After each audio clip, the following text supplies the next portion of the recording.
الله بفضل هذه النخبة من الشباب ديال هذا الوطن.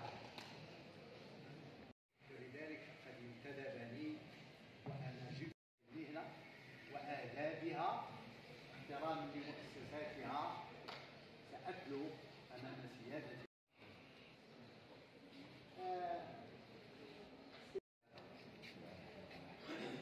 السيد الرئيس المشترك، السادة المستشارون المحترمون، السيد الوزير العام المحترم، قلت لكم قبل قليل أنكم لا زلتم في صفة مترشح واجب من شكره ومدحه، وصلى الله على أشرف الأنبياء، إنه لمن دواعي واعتزازي، وأنا أيضا من دواعي الفخر هذه الفياضة المليئة بالحب المليئة هذه الثلة محاماة.